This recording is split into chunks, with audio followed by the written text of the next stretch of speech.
reportages, l'analyse des principaux événements de la semaine avec un ou plusieurs invités. Rétro 7, c'est tous les samedis de 10h à 11h30 sur Victoire FM. Une présentation. Bonjour à toutes et à tous, vous êtes sur Victoire FM, la 96.3 dans l'émission Rétro 7, une émission qui vous fait revivre même l'actualité de la semaine écoulée pour ce samedi 28 août, dernier numéro de ce mois d'août 2021.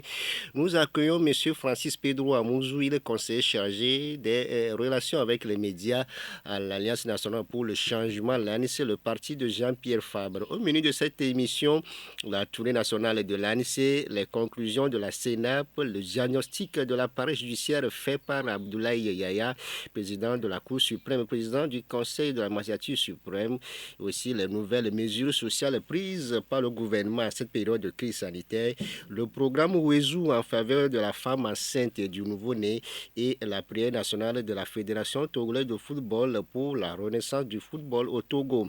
Sur le plan international, nous aborderons avec notre invité la mort de Hissène Habré, l'ancien président tchadien mort en détention au Sénégal. Quel sort pour ses victimes? Rupture des relations diplomatiques entre l'Algérie et le Maroc, sans oublier l'élection de l'éternel opposant zambien Ikede Hichilema comme nouveau président du pays. Au micro, je suis Gildas Adjakoto et cap sur 11h30. Rétro 7. Rétro 7, c'est le condensé de l'actualité de la semaine. Rétro 7, c'est la revue de presse. Francis Pedro Amouzou, bonjour. Bonjour, monsieur Gildas Adjakoto. Bonjour à vos auditeurs. Bonjour au peuple togolais tout entier. Dieu veille sur notre pays. Ok, merci beaucoup de répondre à l'invitation de Victoire FM, surtout de Rétro 7 de ce samedi 28 août pour parler de l'actualité du parti et d'ailleurs. Depuis le 20 mars, l'ANC est en tournée nationale et vous revenez de cette tournée dans 3 régions, notamment la région centrale, Kara et Savane. Francis Pedro Amouzou, pourquoi une tournée nationale du parti de Jean-Pierre Fabre? C'est tout à fait normal et naturel pour un parti politique de visiter ces structures de base. Lorsque vous êtes un parti bien constitué, vous devez de temps en temps aller, en tout cas le bureau national doit aller de temps en temps voir comment se portent nos structures de base. Et c'est ce que nous faisons. Et nous avons entamé cette tournée depuis le mois de mars. Oui. Nous avons fait la région maritime, et ça, vous le savez, nous avons fait la région des plateaux. Oui. Et maintenant, nous sommes en train de boucler totalement la région. Nous avons bouclé la région centrale, la région des savanes. Il reste une petite portion de la région Kara que nous devons boucler. Au-delà de la visite des fédérations, quel message particulier vous apportez à ces populations que vous rencontrez chaque fois? Au fait, la mission des délégations du bureau national, c'est d'aller s'enquérir de l'état de santé de nos structures, de recueillir leurs difficultés, de recueillir également les informations de chaque milieu que nous avons visité, comment la population se porte dans ces milieux-là, c'est la mission. L'autre mission, c'est d'outiller ou bien de donner des formations et des informations à nos structures de base. Vous n'êtes pas sans savoir que c'est depuis la fin de la présidentielle que l'ANC n'a plus visité cette structure. Oui. Il y a beaucoup d'informations qui circulent. Il faut éclairer la lanterne de nos structures parce que le but cherché, c'est que nos structures de base puissent recommencer la mobilisation dans leur milieu. Alors, il leur faut donner des outils et donner également des informations.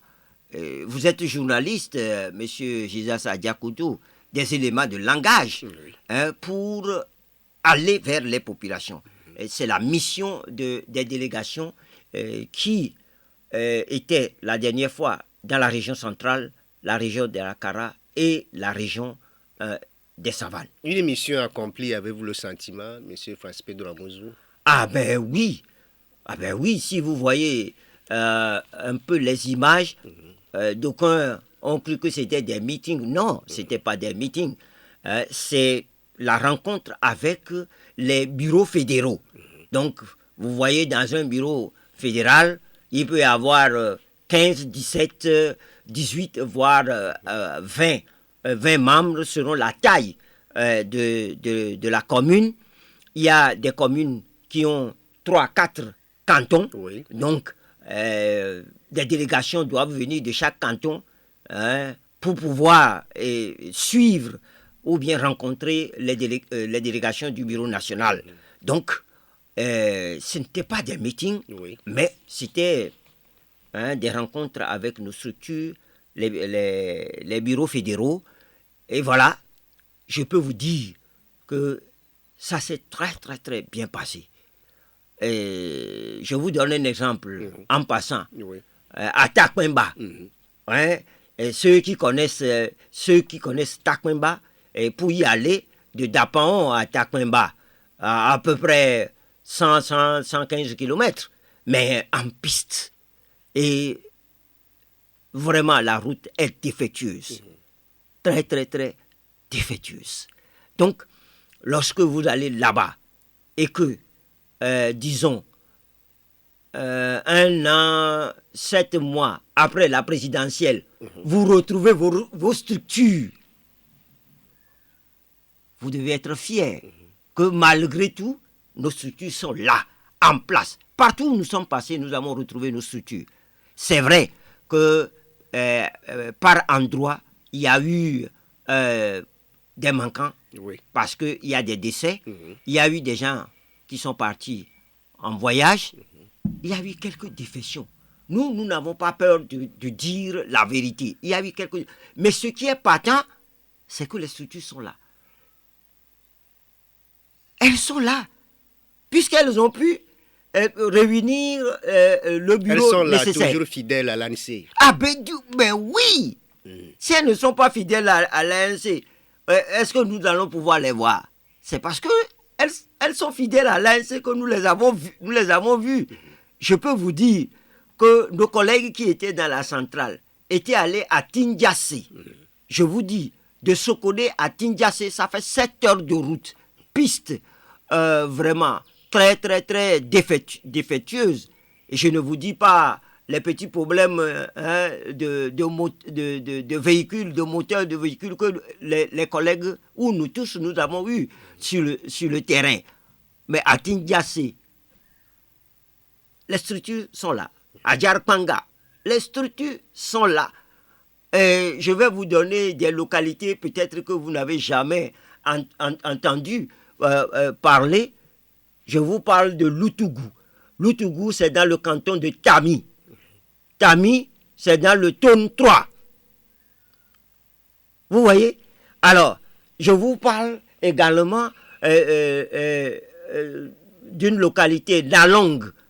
Nalong, c'est dans 5AC2, dans la commune de 5AC2. Je ne sais pas si vous avez déjà entendu parler. Donc, quand vous écoutez de bien, M. Francis Pedro Amouzou, vous avez visité toutes les localités de ces 3 régions centrales, Savane et la Kara. Exact. Les délégations avaient à sillonner 53 communes au total. C'est 53 communes qui composent en tout cas les 3 régions.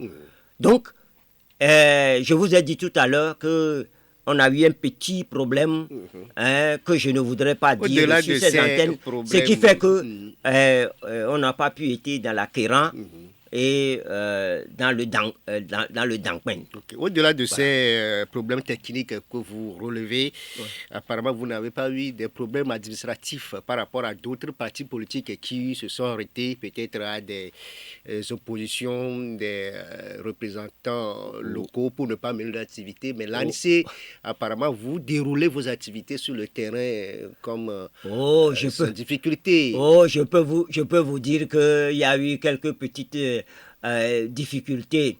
Par exemple, le maire de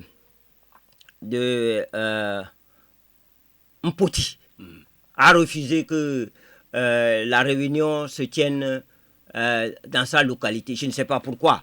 J'ai ici la lettre d'information que nous avons adressée au ministre de l'administration territoriale et au ministre de la sécurité. Oui. Comme le dit la loi, il ne faut pas dire que on déroule le tapis rouge devant nous. Non. Le maire a refusé. Nous lui avons signifié, nos collègues qui étaient à Mpoti lui ont signifié que non, ils ne pouvaient pas. Ce que dit la loi, c'est d'informer. Alors, finalement, pour ne pas créer de problème, nos collègues ont ramené la réunion dans une autre localité de la commune, et ça s'est bien tenu. Je peux vous dire que lorsque nous étions à Loutougou, bon, on a eu les forces de sécurité ont voulu, nous leur avons expliqué tranquillement et nous sommes entendus. Nous sommes entendus quand nous leur avons montré les papiers. Nous sommes entendus et la réunion s'est bien déroulée. Je peux vous dire qu'à Korbongou, nous avons fini de tenir notre réunion lorsque le chef canton a convoqué nos collègues pour aller s'expliquer pas devant lui. Quand on nous a appelés, nous étions très loin de Borgou en ce moment. Quand nos collègues nous ont appelés, nous leur avons dit d'aller dire au chef de Korbongou que ce n'est pas son rôle. Qu'aucun membre de l'ANC, du bureau de l'ANC, n'a venu lui présenter un rapport sur une réunion de parti politique, de notre parti politique, d'aller lui dire. Et s'il ne veut pas comprendre, qu'il nous appelle, nous-mêmes, nous nous déplacerons pour aller le lui dire là-bas. Et je peux vous dire qu'à des endroits, ça s'est très bien passé. Et bon, je crois que le ministre de l'administration territoriale et le ministre de la sécurité, surtout le ministre de la sécurité, ont dû faire un sauf-conduit, je ne sais pas, ont dû envoyer la lettre que nous leur avons adressée, comme le dit la loi. Nous, on n'a pas peur d'aller affronter, d'aller vers les difficultés. Nous affrontons les difficultés. L'ANC affronte les difficultés. Je ne veux pas rentrer dans des considérations inutiles qui ne fait pas progresser et la lutte. Tous ceux qui veulent dire des conneries, ils n'ont qu'à continuer par les dire. Nous faisons. Donc chacun libre quand même. Nous faisons notre travail. Ce qu'on doit faire, nous le faisons. Nous le faisons normalement. Et chacun le fait aussi normalement dans son camp. Je rappelle que nous sommes avec M. Francis Pedro Amouzou, il est conseiller chargé des relations avec les médias à l'Alliance nationale pour le changement. M. Francis Pedro Amouzou, parmi les sujets évoqués avec les fédérations, figure aussi la réunion et les discussions de la CENAP qui ont pris fin le 13 juillet dernier, travaux dont vous avez participé. Vous avez quitté la table de discussion la veille quand même de la fin des travaux. Sur ce sujet, qu'est-ce que vous dites concrètement à vos fédérations? D'abord, je rectifie quelque chose. Nous n'avons pas quitté la table de négociation la veille. D'ailleurs, nous n'avons pas quitté la table de négociation. Nous avons fait signifier au ministre de l'administration territoriale que la manière dont cette concertation est conduite risque de créer encore des problèmes à notre pays. Et vous avez participé quand même aux travaux jusqu'à la fin. Non. Et que nous lui demandons de rectifier le tir pour que de cette concertation, vous voulez proposer quoi? Quelque chose de probant puisse sortir qui agrée le peuple togolais. Tout le monde sait ce que veut le peuple togolais. Donc nous ne pouvons pas faire des simagrées dans une concertation. C'est ce que nous avons fait. Et nous avons fait d'ailleurs des conférences de presse pour expliquer notre position. Et on ne dit pas qu'une grande personne ou une personnalité a menti, mais je crois que c'est une contre-vérité de dire que l'ANC a quitté la table de négociation la veille. D'ailleurs, les lettres que nous avons adressées au ministre de l'administration territoriale l'atteste très bien. Nous avons dit, nos délégués qui sont à la table de négociation, nos délégués suspendent leur participation jusqu'à ce qu'on trouve une solution au problème que nous évoquons. Voilà, c'est aussi simple comme bonjour. Maintenant, cette clarification faite, nous avons le devoir, comme nous l'avons fait dans nos conférences de presse, pour dire comment nous voyons les choses. Il est tout à fait naturel qu'en rencontrant nos structures de base, nous puissions leur faire l'état des lieux, leur dire comment les choses se sont passées. Puisque ce sont ces structures-là qui vont aller vers les populations pour une remobilisation. N'est-ce pas? Donc nous l'avons fait. Nous leur avons dit ce que nous avons déjà dit dans nos conférences de presse et sur vos antennes ici. Que sur la CENI, sur le recensement, sur le découpage électoral, sur un certain nombre de choses concernant les élections, voici notre position là-dessus. Et vous connaissez ces positions-là. Alors, nous avons fini aussi par dire que malheureusement, il était prévu à cette concertation qu'il doit y avoir des mesures d'apaisement. On doit parler des mesures d'apaisement. On doit parler de la vie chère. On doit parler de tout ce qui est social et qui ne va pas dans le pays. On doit en parler. Malheureusement, la concertation, le ministre de l'administration territoriale y a mis fin sans qu'on parle de ces choses-là. Et nous avons aussi dit aux populations qu'il était important pour l'ANC que ces mesures d'apaisement puissent être mises en exergue, c'est-à-dire la relaxation totale des prisonniers politiques, le retour de tous les politiques qui sont partis en exil à cause de la politique, il faut qu'ils reviennent. Et la vie chère, il faut que l'État fasse tout pour permettre que le panier de la ménagère puisse être garni pour que le Togolais puisse manger à sa faim. Nous l'avons dit. Nous l'avons dit, nous le répétons. D'ailleurs, c'est notre credo, non? Est-ce que depuis que l'ANC est née, est-ce que nous avons cessé de dire ces choses-là? Non, nous n'avons jamais cessé. Nous sommes des combattants. Un combattant ne quitte pas le combat. C'est notre philosophie. Quand il y a un combat là, nous sommes là. Nous sommes là. Voilà ce que nous sommes. Dans quel esprit étiez-vous parti à ces discussions? Notre parti, j'ai mal compris la question. Dans cette dynamique, vous étiez avant d'aller à ces discussions. Être compris, ou bien vous savez qu'il y aura ces blocages-là. Là, finalement, vous donnerez raison à ceux-là qui n'avaient pas répondu à l'appel. Écoutez, qui doutaient des discussions. Écoutez, nous n'allons pas revenir chaque fois sur ces questions. Chaque parti est libre de prendre position ou de ne pas prendre position. C'est ça la démocratie. Alors, je ne veux pas aller voir l'ANC dans le viseur d'un autre parti. Je ne voudrais pas aussi que d'autres partis se regardent dans le viseur de l'ANC. Mais nous sommes d'un même pays. Chacun assume sa responsabilité. Chacun assume sa responsabilité. Il peut arriver que nous nous entendons sur un certain nombre de sujets. Oui. N'est-ce pas? Alors, si nous nous entendons sur un sujet, c'est bon. Mais pourquoi nous étions à cette concertation? Nous l'avons déjà dit.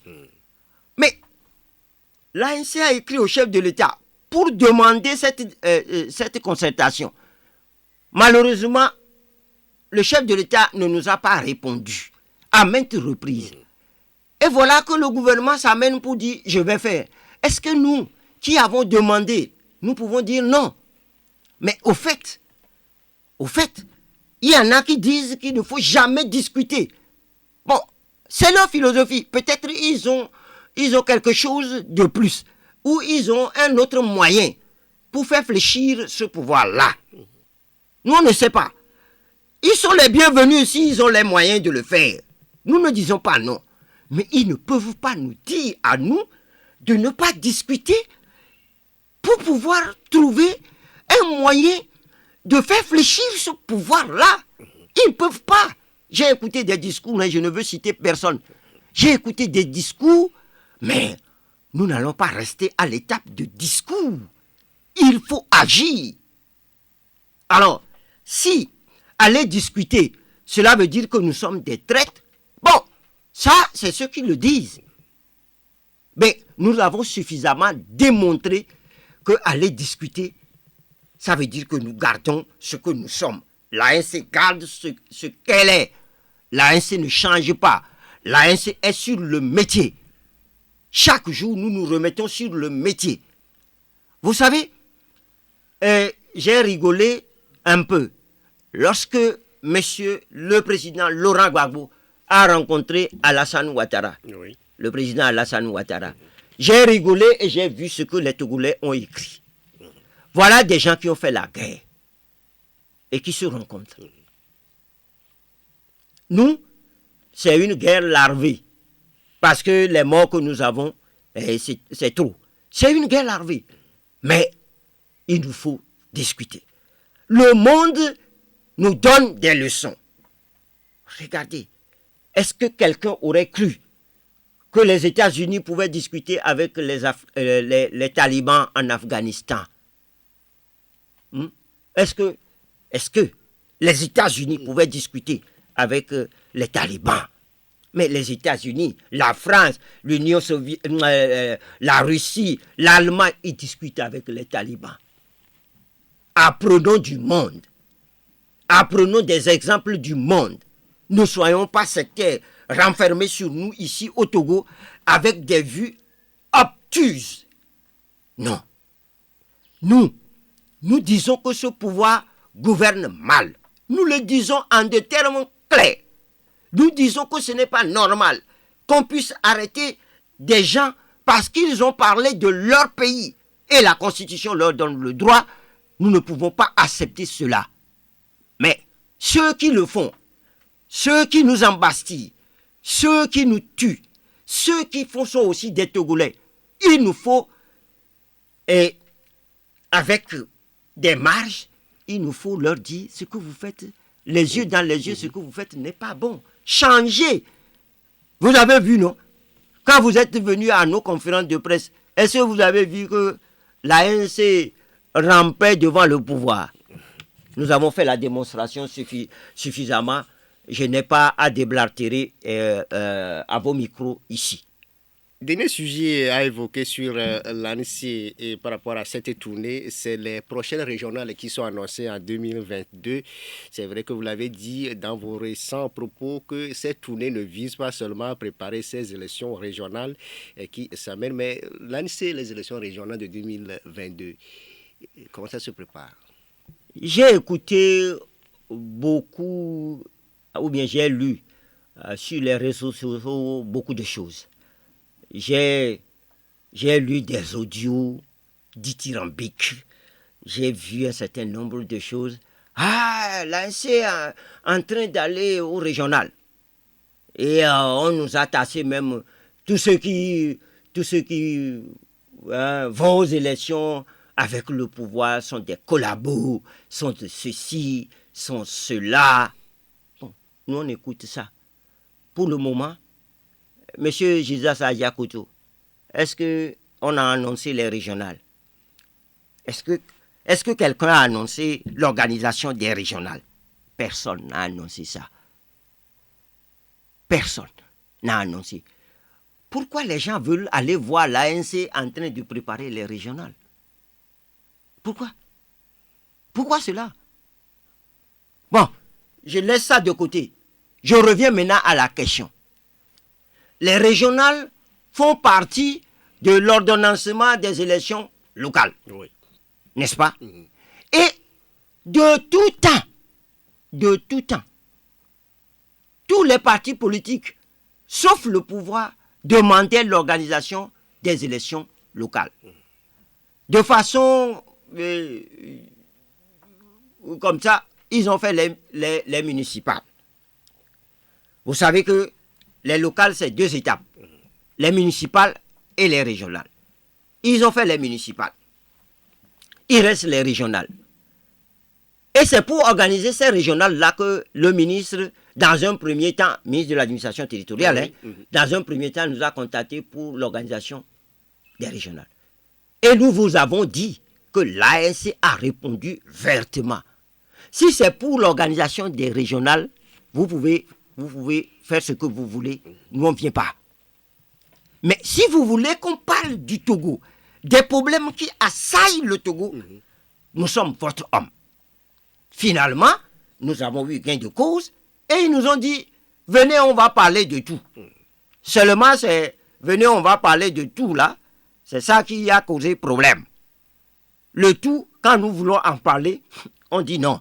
On dit non. C'est pas ce qu'on s'est dit au départ.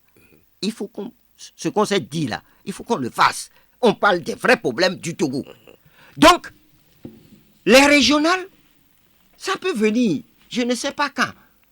Mais l'essence d'un parti politique, c'est quoi?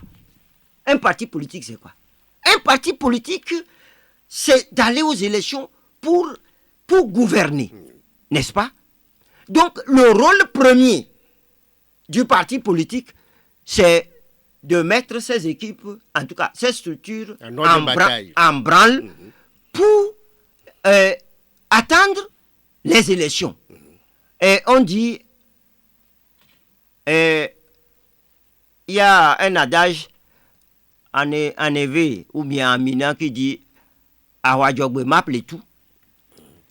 C'est-à-dire, c'est quand la guerre va venir là que vous allez commander vos armes. C'est sûr que vous êtes battus. La guerre vous a gagné. Si c'est comme ça là, vous êtes gagné. Mais si vous êtes un parti normal, tout ce que vous faites, la mobilisation c'est quoi? Au finish, quand vous mobilisez, c'est pour que les gens aillent voter pour vous. Donc, tout est lié. Nous ne préparons pas les régionales, mais nous mettons comment on dit ça? En ordre de bataille nos structures pour dire réveillez-vous, allez vers les populations, expliquer la philosophie du parti pour que demain, si, je dis bien si et seulement si, le parti décide d'aller à quelques élections que ce soit, que nous ne soyons pas surpris. On va voir ce que l'actualité de la semaine écoulée nous propose, et c'est avec Hervé Essay. Coronavirus, le Togo est actuellement dans la 2e vague de contamination. Et pour apporter les bonnes informations aux populations, le gouvernement, représenté par 3 ministres, a outillé lundi les directeurs d'organes de presse, journalistes et animateurs d'émissions sur la Covid-19. Ces acteurs, une fois outillés, sont appelés à éclairer la population sur la vaccination en cours dans le pays. Professeur Akoda Iwadan, ministre de la Communication. Depuis quelque temps, notre pays fait face à ce que l'on peut considérer comme une seconde vague de la Covid-19 avec un nombre de contaminations très élevé et des hospitalisations pour des cas graves assez importants. Le gouvernement a pris le parti de réunir les hommes de médias, les hommes de communication pour échanger avec ceux-ci sur une réorganisation de la communication autour de la pandémie à Covid-19. Il est clair que depuis quelque temps, les 47 États membres de la région africaine de l'Organisation mondiale de la santé OMS se sont réunis mardi à Lomé les 24, 25 et 26 août pour le compte de la 71e session de leur comité régional. Cette session, qui s'est déroulée en format virtuel à Lomé, vise à examiner et approuver les politiques, activités et plans financiers régionaux visant à améliorer la santé et le bien-être des populations. Parmi les questions abordées figure l'intensification de la riposte à la Covid-19. Victoire Tomega Dogbe, chef du gouvernement. Le Togo se réjouit d'accueillir la 71e session du comité régional de l'Organisation mondiale de la santé sous un format virtuel imposé par la pandémie à la COVID-19. La lutte contre cette pandémie est particulièrement complexe. Outre la COVID-19 et la poliomyélite, les travaux de la présente session penchaient sur tous les sujets importants de santé publique qui sont source de préoccupation sur notre continent. Le financement de la santé, santé, la couverture de santé universelle, la tuberculose, le VIH-Sida, les hépatites virales, les stratégies visant à venir à bout de la méningite et du cancer du col de l'utérus. Les candidats au baccalauréat deuxième partie ont été situés mardi sur leur sort sur toute l'étendue du territoire national, avec un taux de réussite de 69%, soit une hausse de plus de 7%. Nombreux sont ces candidats qui ont exprimé leur joie. Je suis tellement ému. De mon côté, les résultats sont bons. C'est pas pour rien, j'ai pris la série G3. Je rêve d'être un gestionnaire, un comptable ou un agent commercial. J'ai réussi. Ça me fait trop plaisir parce que j'ai vu tous mes amis réussir. C'est bon. Même je pleure même. Ça n'a pas été facile.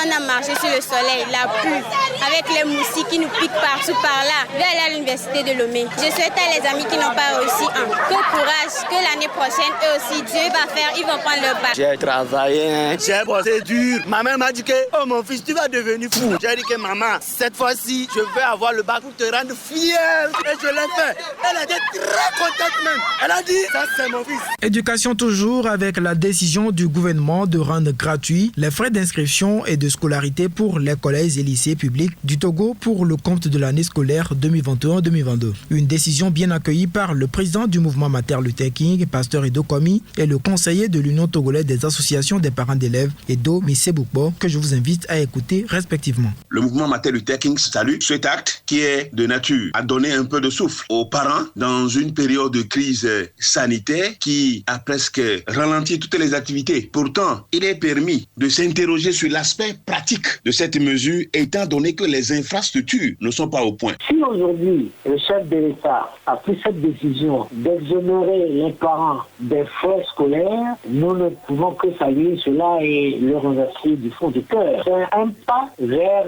la gratuité de l'école. Ça suppose que comme dans le temps, dans les années 60, l'école était pratiquement gratuite. Le gouvernement prend également en charge la tranche sociale d'électricité et d'eau du mois d'août 2021. Les autorités togolaises rassurent les populations des dispositions prises pour l'effectivité et le succès de ces mesures. Professeur Akoda Iwadan, porte-parole du gouvernement. Cette disposition qui est prise, ce sont les clients basse tension, prépayés ou post-payés, qui sont concernés par la mesure. Si nous prenons ceux qui sont sur le prépayé, la mesure aura une effectivité dans la période de référence du 1er au 30 septembre. Dans cette période, il suffira pour un consommateur d'acheter du cash power. S'il met ne serait-ce que 1 franc, la CET va le doter de 40 kWh. Pour ceux qui sont sur le poste payé, la période de référence est du 1er au 31 août et les 40 kWh de dotation seront prélevés sur la facture de cette période de référence. Wezu, la vie en langue nationale, c'est le nom du nouveau programme national du gouvernement pour réduire la mortalité maternelle et néonatale au Togo. Le programme a été lancé ce jeudi à Lomé et est déjà effectif dans les centres de santé publics du Togo. Dr Agba Assima Mamesile Akla, ministre délégué chargé de l'accès universel aux soins. Aujourd'hui, le programme Wezu, qui embrasse toute femme enceinte sur le territoire togolais, va permettre d'améliorer la prise en charge, de prévenir les complications, d'où l'importance des consultations prénatales et donc réduire le frais financier d'accès aux soins de santé. La crédibilité de la justice togolaise est entachée avec son lot de lenteur dans le traitement des dossiers amplifiés par la corruption. Cette situation ne laisse pas indifférent le président de la Cour suprême du Togo et président du Conseil supérieur de la magistrature. Pour ce faire, le magistrat Abdoulaye Yaya a animé jeudi à Lomé une conférence de presse pour revenir sur le rôle que doit jouer la justice dans la société et pointe du doigt accusateurs, les juges de la Cour d'appel et du tribunal de première instance de Lomé qui ont pris en otage la justice togolaise. Abdoulaye Yaya, président de la Cour suprême du Togo. La mission de la justice et des juges est d'assurer le juste équilibre entre l'intérêt général, la protection des libertés individuelles. Trop d'affaires, l'indélicatesse de certains magistrats et de leurs acolytes profitant de cette institution judiciaire inaccessible aux non-connaissants et aux non-sachants. Certains magistrats profitent de cette situation pour en tirer profit. Les parties n'arrivent plus à suivre l'évolution de leur dossier car ces parties ne connaissent même plus les dates d'appel, de renvoi ou de délibération de leur cause.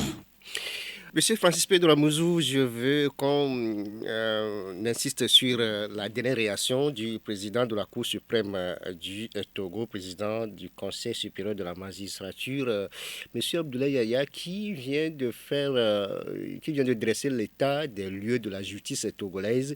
Il a levé le voile sur les mots qui minent notre justice. Comment vous le trouvez? C'est un secret de polichinelle que la justice togolaise est à double vitesse. C'est selon que vous soyez puissant ou misérable. Cette justice-là est rendue pas au nom du peuple togolais. Cette justice-là est rendue au nom de la puissance qui met les juges en branle ou le nombre de billets de banque qui met le juge en branle. La vérité, on doit la dire. Notre justice est malade. Ce n'est pas la première fois que ça se dit. Ce n'est pas le président de la Cour suprême qui le dit le premier. Le chef de l'État lui-même en a fait le constat. Mais ce qui est grave au Togo, c'est qu'on fait des constats, mais on n'agit jamais. Qui sont les juges pourris qui empoisonnent la vie de notre justice? Il faut les mettre hors d'état de nuire. Qui sont ceux qui donnent des ordres aux juges de condamner X et Y inutilement? Je prends le cas d'incendie des marchés. Nos collègues ont fait 5 ans. Il y a d'autres militants, d'autres partis qui sont en prison pour avoir dit, pour avoir parlé de leur pays. Ils sont condamnés. D'autres ont rendu l'âme même. D'autres ont rendu le secrétaire général du PNP, la dernière fois, de Palimé. M. Abdoulaye s'est ajouté à M. Yakanou et d'autres. Qui sont ceux qui font ça? Il est bien de faire le constat, hein, mais il est bien d'agir. Donc au-delà de ces paroles, vous demandez à M. Abdoulaye d'aller au-delà de ce qu'il a dit. Ah mais dis donc, oui. J'ose croire qu'au moins au niveau de la Cour suprême, là, il fera le ménage. J'ose croire qu'au tribunal de première instance, et c'est là le mal. C'est là le mal. C'est de l'affairisme pur et dur. Il faut dire les choses telles qu'elles sont. Il faut un travail. Il faut arrêter cela. C'est-à-dire, les juges ripoux, il faut les sortir. Mais il y a aussi des avocats ripoux. Il y a tout ça là. Tout le corps judiciaire a un problème. Non, il faut changer les choses. Dans un pays où la justice est comme ça, mais c'est fini. C'est plus un pays. Et vous n'êtes pas sans savoir que les opérateurs économiques, seulement ceux qui sont des filous aussi, c'est eux, ces opérateurs économiques-là, qui viennent dans un pays où la justice ne marche pas. Mais un opérateur économique normal, il ne viendra jamais dans un pays où il y a une justice comme la justice togolaise.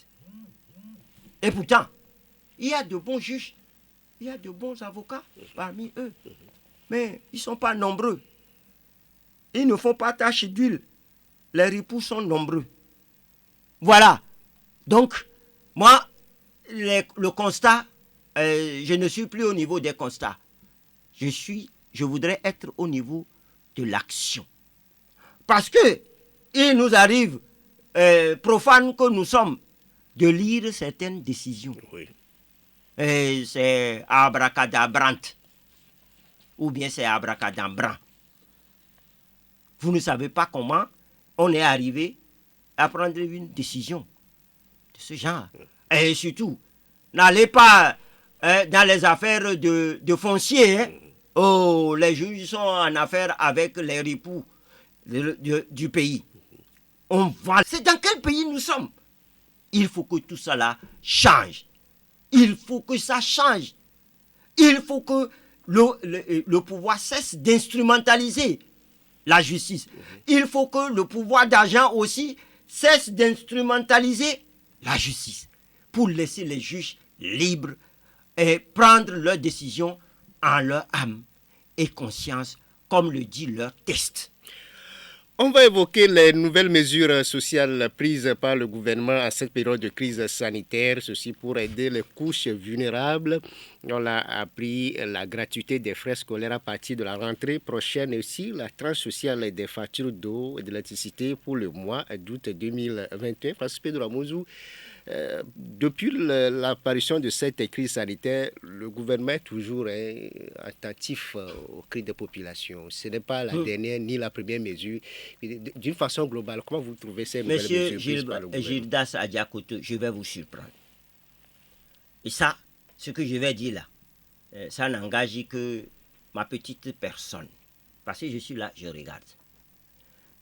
Vous vous souvenez, quand on a parlé de gratuité de l'école dans ce pays, vous vous souvenez du tollé général que ça a créé dans les établissements? Vous vous souvenez? Vous vous souvenez que, en tout cas, et moi j'ai dit que gratuité de l'école, en ce moment-là, on disait c'est au cours primaire. Les élèves du cours primaire ne vont pas payer l'écolage. Oui, c'est ça, non? Oui. Et on s'est limité aux écoles publiques. Les écoles privées, ce sont des Béninois qui sont là? Ou bien ce sont des Ghanéens? Ce ne sont pas des Togolais qui sont là? Oui. Lorsque on veut prendre une mesure pour tout le pays, mais tous les citoyens sont concernés. Quand vous voulez qu'on l'État sur le domaine privé. Je ne peux pas comprendre que l'État puisse faire la distanciation entre, ou bien la différenciation entre un Togolais X et un Togolais Y. Je ne peux pas comprendre cela. Je ne peux pas le comprendre. Alors, c'est parce qu'il n'y a pas assez d'écoles publiques que les Togolais, les parents Togolais sont obligés d'envoyer leurs enfants dans les écoles privées. C'est pas parce qu'ils sont crésus, hein. C'est pas parce qu'ils ont beaucoup d'argent qu'ils envoient leurs enfants dans les écoles privées. C'est pas manque. Regardez bien. Allez dans les établissements. Vous allez voir le nombre dans une classe. Vous avez plus de 70 élèves dans une classe. Que voulez-vous que le maître fasse? Que voulez-vous qu'il fasse? Donc, moi, c'est une mesure comme cela. Bon, je le prends comme cela. Et je dis, si l'État veut prendre une mesure pour les Togolais, que ça concerne tous les Togolais. Sans exception. Sans exception aucune. Parce que le Covid, ou bien la Covid-19, qu'on évoque ou qu'on invoque pour faire ces mesurettes-là, mais ça ne frappe pas que les parents qui ont mis leurs enfants dans les écoles publiques. Hein? Ça frappe durement aussi les parents qui ont mis leurs enfants dans les écoles privées. Donc, on ne peut pas, comme on le dit, en Mina ou bien en Évé, le Togo est un et indivisible. Donc, toute mesure de l'État devait concerner tous les Togolais. Et tous les enfants. D'ailleurs, ces enfants sont les pupilles du Togo, les pupilles de notre pays. Parce que ce sont ces enfants-là qui vont gouverner demain, qui auront en charge le pays demain. On ne doit pas badiner avec cela. Je reviens. Et vous allez voir à la rentrée prochaine ce qui va se passer. Parce que les parents ayant entendu que plus de frais d'écolage cette année-là, les gens vont aller enlever leurs enfants du privé pour le public. Alors que le public est déjà bondé. Très, très bondé. Là, vous rejoignez Pasteur Dokomi qui parle des infrastructures qui ne sont pas disponibles pour accompagner ces mesures. Monsieur Gildas Adiakoto, je reviens du tréfonds du Togo. J'ai vu ce que c'est que les établissements de notre pays. Je le dis ouvertement. J'ai vu de mes propres yeux. Et ce n'est pas la première fois que je vois ça. Lorsque vous allez au tréfonds du Togo, vous avez les larmes aux yeux en voyant nos structures scolaires. Vous voulez aller dans les environs de Nanergou, Vous voulez aller dans les environs de Tindiassé et comme ça? Vous voulez aller dans les environs de Borgou, et comme ça? Vous voulez dans la Kozaï ici, vous voulez y aller? Dans la Bina, vous voulez y aller? Vous voulez voir tout ça là, dans toutes les préfectures possibles, vous voulez les voir? J'en pleure. Mais au-delà de ça, on note des résultats satisfaisants. Francis Pedro Amouzou, on prend l'exemple des résultats du Bac 2 qui ont été proclamés. Vous avez écouté même ceux-là qui ont décroché ce diplôme qui leur ouvre les portes des universités. 69,59% de taux de réussite contre 62 l'année dernière. Vous les avez écoutés. Selon vous, quels sont les facteurs de cette légère progression? Écoutez, sur ce coup-là, je voudrais saluer les parents. Je voudrais saluer les parents. Les parents seuls? Laissez-moi doucement, vous allez avoir tout ce que vous voulez avoir de moi. Je voulais saluer les parents d'élèves pour les efforts.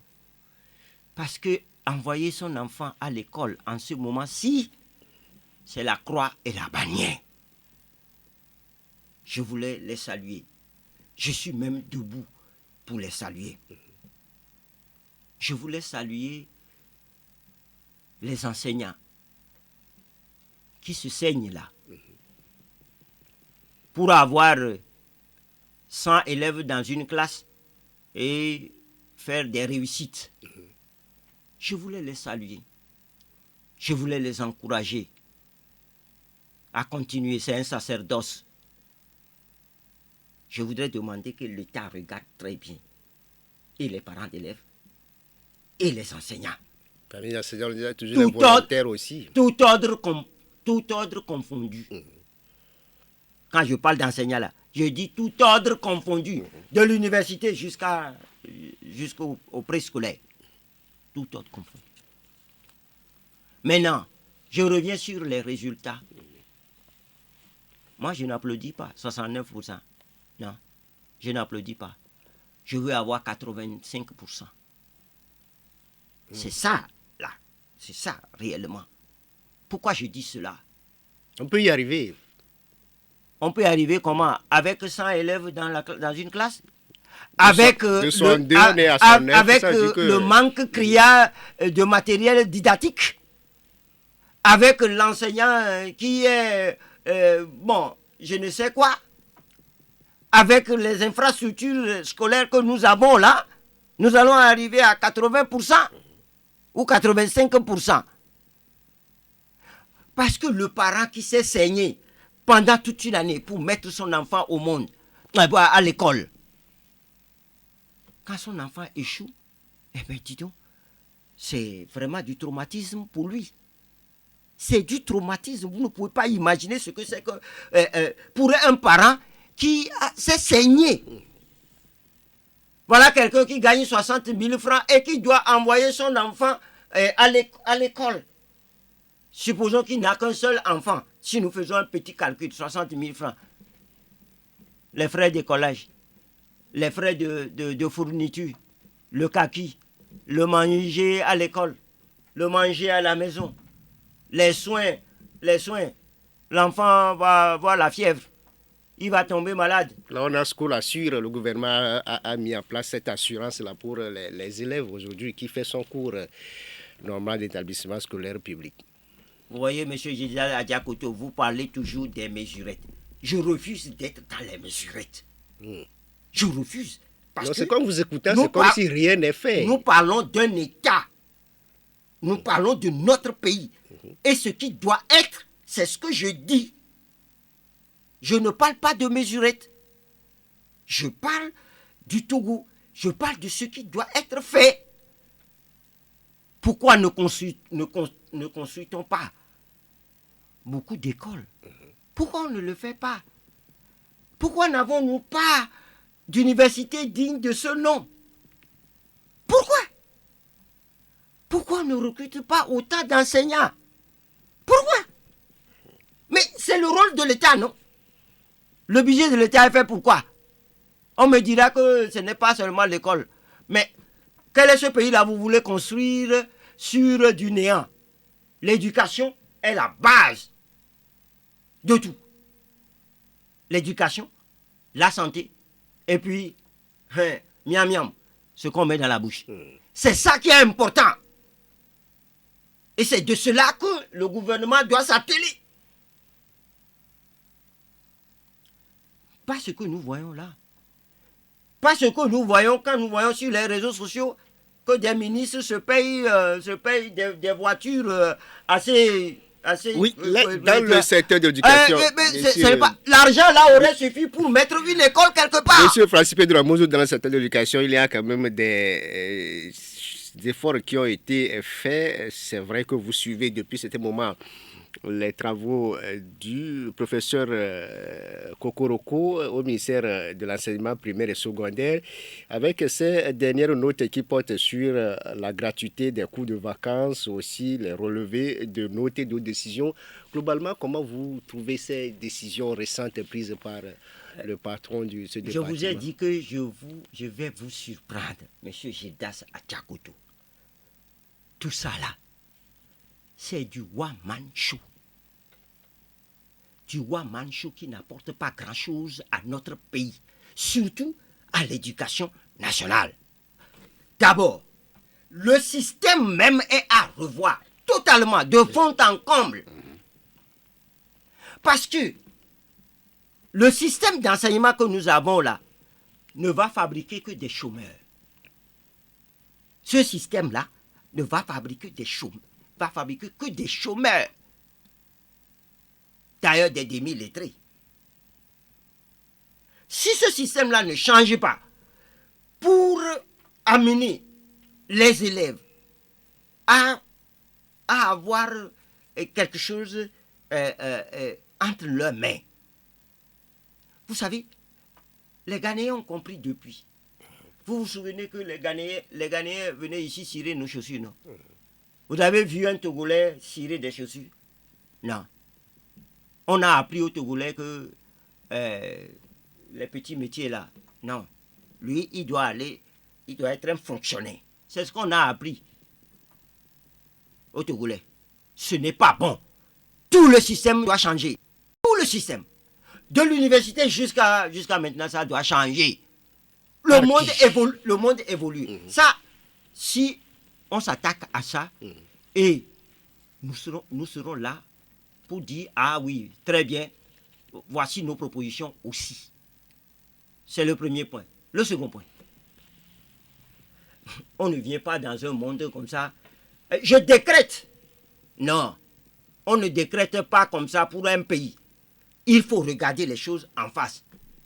Qu'est-ce qui a amené les répétitions au Togo? C'est parce que les classes sont bondées que le maître n'arrive plus à avoir la main sur l'ensemble. Donc les parents sont obligés, en dehors du maître, de chercher un répétiteur. C'est comme ça c'est arrivé. Alors pour éviter qu'il n'y ait pas de répétition payante, eh bien, il faut créer beaucoup d'écoles. Il faut recruter des enseignants pour que le nombre qui doit être dans les classes d'école soit un nombre raisonnable, permettant à l'enseignant de dérouler tout son savoir. Donc, monsieur Kukuruku, j'écoute des choses, je vois, je lis des choses, je dis, bon, tout le monde peut faire son one-man show. C'est tout. Monsieur Francis Pedro Amouzou, conseiller chargé des relations avec les médias à l'ANC. On va aborder maintenant le programme Wezu. C'est pour accompagner la femme enceinte et le nouveau-né, aussitôt lancé, annoncé mercredi à Conseil des ministres. Ce programme a été lancé jeudi au ministère de la Communication par le ministre en charge de la Santé, chargé de l'accès universel. Le programme Wezu, c'est pour accompagner la la femme enceinte depuis le premier jour jusqu'à l'accouchement. Et puis le nouveau-né, Francis Pedro Amouzou, c'est vrai que vous avez suivi ce nouveau programme qui a été lancé en faveur de ces couches. Aujourd'hui, comme l'a dit le chef de l'État en 2011, en lançant la Karma, aucune femme ne devait perdre la vie en allant donner la vie. Pourvu que ça dure. Ouais, pourvu que ça dure. Vous vous souvenez, le chef de l'État à Thiévier a lancé la gratuité de la césarienne. Moi, je vais dans les centres de santé. Je sais ce que ça coûte. C'est vrai, il y a des kits pour la césarienne. C'est vrai. C'est vrai qu'il y a des ruptures aussi de ces kits. Mais c'est vrai qu'en dehors des kits pour la césarienne, il y a également d'autres frais, des médicaments. Sans cela, la maman ne peut pas supporter. Mais on a annoncé la gratuité. Quand on dit gratuité là, ça doit être gratuit. C'est ça la réalité. Il faut qu'on... Le langage politique doit être clair et accessible pour tout le monde. Oui, l'État peut prendre en charge ceci. Quand on dit ça, je suis d'accord. Mais dit la gratuité, mais à côté, il y a d'autres choses. Ah, ça me peine. C'est encore vraiment quelque chose qui arrive. On dit Ouezou. Heureusement qu'on n'a pas dit Alafia en plus. Sinon, on va dire Ouezou Alafia. Pour me rappeler d'une époque. Ouezou, oui. Aucune femme ne doit mourir quand il est en couche. Aucune femme. Et ça, c'est pas respect à nos mamans. Elles donnent la vie. Si l'État veut prendre en charge, en tout cas, la consultation prénatale, c'est ça, non? En charge la consultation prénatale. Suivre la maman jusqu'à l'accouchement. Ah oui, c'est une bonne chose. Mais je dis, pourvu que ça tue. Et pour que ça tue, il faut des centres de santé. Allez à l'hôpital secondaire de Baie, vous allez voir ce que je suis en train de vous dire là. Allez à Ouettrevi-Kondi, vous allez voir ce que je suis en train de vous dire. Alors, pourquoi au Togo, nous ne faisons pas le bilan des actions que nous avons entamées et on ajoute seulement, sans faire de bilan. Moi, ça me gêne. Ça me gêne énormément. Donc, on écoute des choses, on jette quelque chose, et puis après, on a des difficultés énormes. Parce que c'est sur les médecins et les sages-femmes que ça agit après. Parce que les populations ont écouté, c'est gratuit. Oui. Quand elles vont y aller, elles vont s'attendre vraiment à la gratuité. Malheureusement, il y a d'autres frais qui arrivent. Donc, le ministre de la Santé, là, son rôle, c'est de nous dire, nous avons lancé telle action, telle date, voici le bilan. Donc, nous allons corriger ceci. Et après, nous ajoutons ceci. Jamais. Pas de bilan au Togo. On nous a annoncé dans ce pays-là, c'est quoi comment l'hôpital doit être... L'hôpital Saint-Péregrin. Non, cogestion de quelque chose. La conceptualisation. La conceptualisation. La contractualisation des... Oh, la on nous a annoncé ça tambour battant ici. On a dit c'est la solution qui sauve le Togo. Où en sommes-nous aujourd'hui? Professeur Midiyawa. Moustapha Midiyawa. Pardon. Où en sommes-nous? Il ne faut pas venir nous dire des choses, sans faire de bilan. Non. C'est en faisant le bilan qu'on peut savoir là où il y a eu des difficultés, là où il y a eu des manquements, on corrige cela avant d'en ajouter. Bon. Le programme Ouezou est là, ça a déjà commencé. Yako pour vous, nos papas aussi. Yako, parce que je sais ce qui va se passer dans les hôpitaux après. Alors, j'ai oublié une partie, je vais le dire. Rapidement. Oui. Très rapidement. Les tranches gratuité, la tranche sociale, c'est ça, non? De eau d'électricité. Eau et électricité. Au mois d'août. Moi, je reviens là. En quoi ça concerne nos amis de Borgou, que moi j'ai vu? Il y a rien. En quoi ça les concerne? Nos amis de Takmemba, en quoi ça les concerne? Peut-être ce sont des gens en ville qui peuvent en bénéficier. Et puis ce n'est pas toute la population des villes qui va en bénéficier. Alors, est-ce qu'il ne vaut pas mieux que l'État diminue les frais de péage? Parce que ça agit sur toute la population. Est-ce qu'il ne vaut pas mieux que l'État diminue le prix de l'essence, du pétrole à la pompe? Parce qu'à Borgou, à Takmemba, à Loutougou, c'est le pétrole lampant. Est-ce que ce n'est pas mieux? Ça agit sur toute la population à la fois. Pourquoi on doit serrer les choses? Pourquoi on doit s'occuper de certains Togolais et pas d'autres? Pourquoi?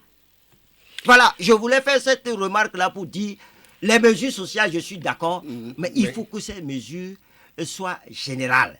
Ça a touché tous les citoyens. Ça a touché tous les citoyens. Monsieur Francis Pedro Amouzou, est-ce que vous aimez le sport, notamment le football? Monsieur Gisad Adjakoudou, je ne voudrais pas ouvrir la boîte de Pandore. Je ne suis pas totalement foot, je suis les jeux de main. J'ai joué au basket. Oui. Je ne sais plus où se trouve le basket aujourd'hui. Le basket togolais, le hand togolais, le tennis de table togolais, le volleyball. Bon, entre-temps, au moment où moi j'y prenais goût, le Togo allait à des compétitions internationales. Lequel M. Jean-Pierre Fabre a joué dans l'équipe nationale de volley.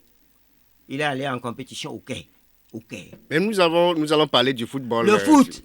J'en viens. Oui, le foot. Depuis 2006, on a des problèmes, mais la fédération a demandé une messe vendredi pour le redécollage de notre sport, une prière pour que les campagnes pour la Coupe du Monde de 2022 se déroulent normalement. Une initiative à ça. Monsieur Gédas Adjakotou, mets-le sur tes genoux, Dieu t'aidera à le porter sur la tête. C'est-à-dire, si vous ne faites pas ce qu'il faut faire pour que le football togolais soit le football togolais, eh bien, vous irez 10 000 fois à l'église, Dieu ne vous écoutera pas. C'est clair comme bonjour. Qu'est-ce qu'on doit faire? Quand moi j'étais élève, il y avait le tournoi au sud qui se déroulait dans les établissements scolaires. Et c'est dans cette compétition-là qu'on détectait les talents du pays. Vous vous souvenez de Issa Sakibou? Ah oui, Issa Sakibou était au lycée de Sokodé. Il jouait dans l'équipe de Sokodé, devenu Semassi après. Issa Sakibou était une gloire éteinte, malheureusement. Tournoi au sud, c'est où? Quand vous ne préparez pas la pépinière, ça doit commencer dans les établissements. Cours primaire, quand vous ne les préparez pas, ne vous attendez pas à faire des miracles. Donc, retour au championnat scolaire. Mais retour d'abord au championnat scolaire. Ensuite, donnons les moyens aux clubs pour fonctionner. Ne politisons pas le sport. C'est parce qu'on a politisé le sport que nous sommes tombés. Je vous assure. Et j'ai assisté à cela, quand Étoile Filante et Modèle ont un match là, des gens vont payer radio à Kassanuma là, avant. Quand tu es modèle ou étoile et on gagne ton équipe là, les gens se fâchent, ils cassent la radio. Et au prochain match, tu rachètes encore. Hein? Je veux ici saluer vraiment nos gloires. Elles sont oubliées aujourd'hui. Oubliées totalement. Appétit Edmond, Anator, Denke Wazou, Haïti Ganhot. Vous le connaissez? On entend parler. Vous entendiez parler? Vous le connaissez, mais vous ne savez pas que c'est lui. Haïti Gan, Haïti Hot. Je les cite comme ça. Hein, pêle-mêle. Tous ces talents qui ont fait la fierté de notre pays. Si nous allons du côté de la Bosse, Balongo, Balogu, vous voyez, j'ai les larmes aux yeux quand j'évoque ces noms. Eh, Gérardo, modèle. Vous voyez? Tommy, Sylvestre Tommy. Vous voyez? Tchétché. Je connais ces gloires-là du Togo. Qu'en avons-nous fait? Qu'en avons-nous fait? Ils ont servi le Togo en délayant du gari dans l'eau. Je vous assure, je les connais tous. Aujourd'hui, où se trouve, comment on l'appelle? Obilalé. Où il se trouve? Où il se trouve? Parisien. Qu'en avons-nous fait? Rien du tout. Nous faisons de la politique avec le sport et le sport est tué dans notre pays. Il faut cesser cela. Il faut cesser cela. Je ne veux même pas parler de la culture. Nos gloires sont parties. Oui. L'actualité sur le continent cette semaine est dominée par la mort d'Hissène Habré, l'ancien président tchadien, mort à 79 ans en détention au Sénégal.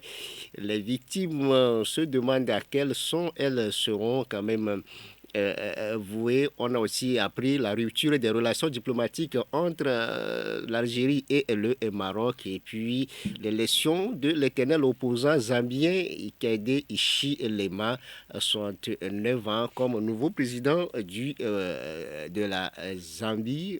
Une alternance en douceur. Tout ceci nous est résumé ici par Vian Kofi Anani. Le nouveau président zambien Hakainde Hichilema a prêté serment mardi à Lusaka, la capitale du pays. Vainqueur de son prédécesseur Edgar Lungu, Hichilema en a pour un mandat de 5 ans. Dans son discours d'investiture, Hakainde Hichilema a promis aux Zambiens le redressement de l'économie pour que la population ait au moins 3 repas décents par jour. Il rejette toute idée de vengeance, mais précise que l'état de droit sera respecté. Plusieurs chefs d'État ont pris part à cette cérémonie d'investiture. Entre autres, on peut citer le Kenya Uhuru Kenyatta, le Zimbabwe Emmerson Mnangagwa et le Sud-Africain Cyril Ramaphosa. L'ancien président tchadien Hissène Habré est décédé ce mardi à l'âge de 79 ans. Il est mort à Dakar au Sénégal où il purgeait sa peine de prison à perpétuité, ceci après avoir contracté le Covid-19. Pas d'hommage officiel selon les autorités tchadiennes, mais le corps du défunt pourra être rapatrié en Djamena si sa famille le souhaite. Abderman Koulamala, porte-parole du gouvernement tchadien. Il n'y a aucun obstacle à ce que M. Hissène Habré puisse venir être enterré auprès de sa famille. De toute façon, les autorités tchadiennes ne s'opposeront pas. Il n'y aura pas d'hommage officiel vis-à-vis de lui, puisqu'il est condamné pour des délits très importants contre les Tchadiens, mais son corps sera rapatrié au Tchad si sa famille le désire. Ni le droit, ni rien n'empêchera à ce que son corps soit rapatrié dans son pays. Après cette réaction du gouvernement tchadien, une des épouses du défunt a refusé le rapatriement du corps de Hissène Habré au Tchad tant qu'il ne sera pas entièrement réhabilité. Au finish, l'illustre disparu a été enterré jeudi à Dakar, au Sénégal. En RDC, après les mouvements citoyens, l'opposition a annoncé cette semaine des manifestations pour le 15 septembre prochain en vue de contester la loi qui régit la Commission électorale nationale indépendante. Les organisateurs dont la coalition Lamouka accusent le président Félix Tshisekedi de faire blocage au processus électoral. Ils mettent en garde les autorités congolaises contre toute tentative d'organiser la fraude ou de reporter le scrutin en 2023. Une mise en garde qui intervient dans un contexte où les leaders des confessions religieuses peinent à trouver le nom du président de la CENI. Tension diplomatique entre Alger et Rabat, l'Algérie a rompu depuis mardi ses relations avec le Maroc. La décision a été annoncée par le ministre algérien des Affaires étrangères. Il accuse le Maroc d'être auteur des actions hostiles envers l'Algérie. Le Maroc, de son côté, a réagi à travers un communiqué. Le royaume chérifien dit regretter cette décision d'Alger complètement injustifiée et rejette les prétextes avancés par les autorités algériennes. Le président burundais Evariste Ndayishimiye est très remonté contre les juges de son pays. En réunion mardi à Bujumbura avec les représentants de la magistrature, le président Ndayishimiye a rappelé à l'ordre la justice burundaise. Il accuse les juges de corrompus, source des problèmes du pays. Evariste Ndayishimiye. Les gens sont désespérés, leurs pleurs me sont parvenus et je me suis dit qu'avant d'aller pleurer devant le peuple, je vais d'abord pleurer devant ces juges. S'ils y sont insensibles, je vais me résigner. Est-ce que vous n'éprouvez pas de la pitié quand vous me voyez pleurer alors que vous m'appelez père de la nation? Partout où je vais, je reçois plus de 1000 doléances contre la justice par jour. Les investisseurs étrangers ne viennent plus au Burundi. Vous trouvez des stratagèmes pour les dépouiller de leur argent. Ils n'ont nulle part où se plaindre. Vous vous mettez en bande pour les escroquer de leur argent et en même temps vous dites que vous voulez le développement pour notre pays. Aucun développement n'est possible dans un pays sans justice. Il ne peut pas y avoir de paix, pas de développement. Et puis du football, les 32 clubs en lice pour la Ligue européenne des champions saison 2021-2022 connaissent depuis jeudi leurs adversaires pour la phase de poule. C'est à l'issue du tirage au sort effectué à Istanbul en Turquie. Ainsi, les 32 clubs ont été répartis dans 8 groupes de 4 équipes. Chelsea, champion en titre, est logé dans le groupe H et a pour adversaire la Juventus de Turin, Zénith et Malmö. Le tirage offre des affiches phares telles que Man City PSG, Inter Milan Real Madrid et Bayern Munich FC Barcelone. La compétition démarre le 14 septembre prochain et la finale aura lieu le 28 mai 2022 en Russie. Merci à Annick Vigirakou. On va aller rapidement avec Hissène Habré, l'ancien président tchadien qui est mort le 24 avril à 79 ans. Il a dirigé le Tchad entre 1982 et 1990. Il est condamné à la prison civile, à la prison à vie en 2016 par la juridiction africaine pour crimes contre l'humanité, viol, exécution, esclavage et enlèvement. Principe de Ramouzou, il est finalement enterré au Sénégal et non dans son pays natal, au Tchad, comme l'ont affirmé. Selon sa femme, il est enterré au Sénégal. Mais la question, c'est de savoir quel sort pour ces victimes qui entendent d'être indemnisées. D'abord, quand un être humain décède, on ne peut que être compatissant. J'ai appris la mort de M. Hissène Habré.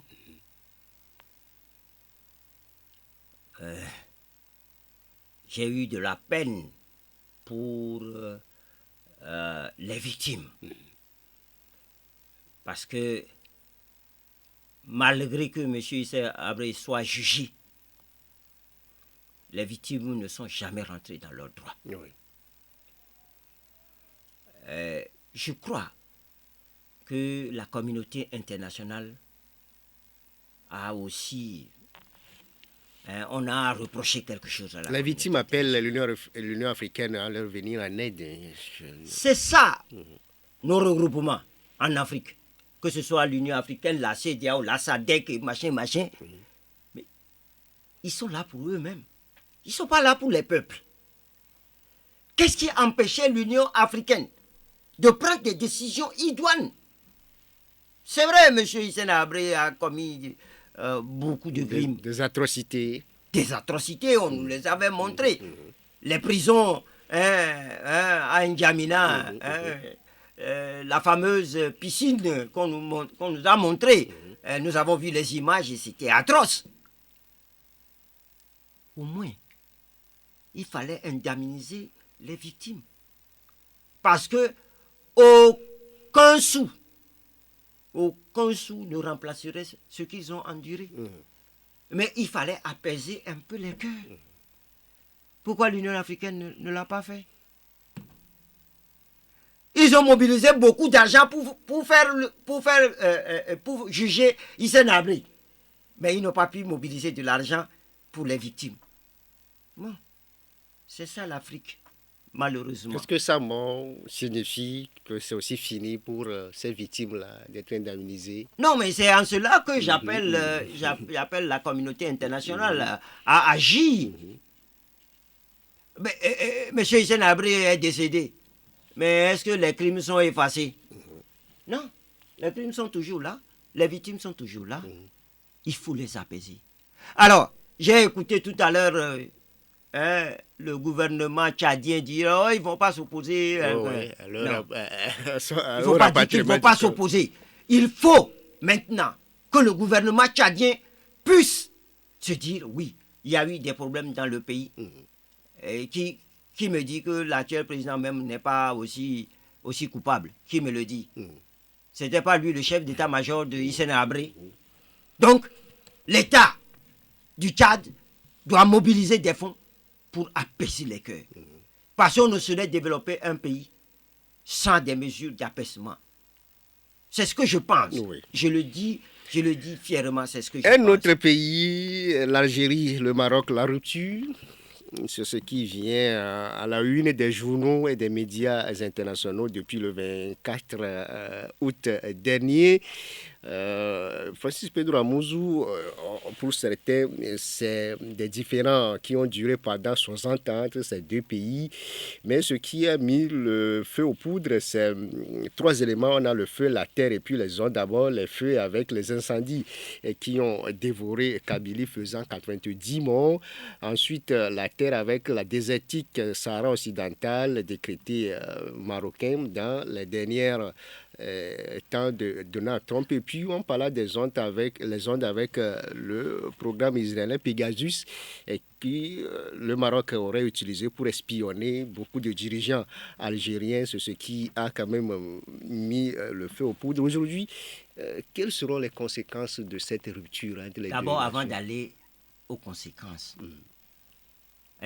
mon parti ne s'est pas encore prononcé sur cette affaire.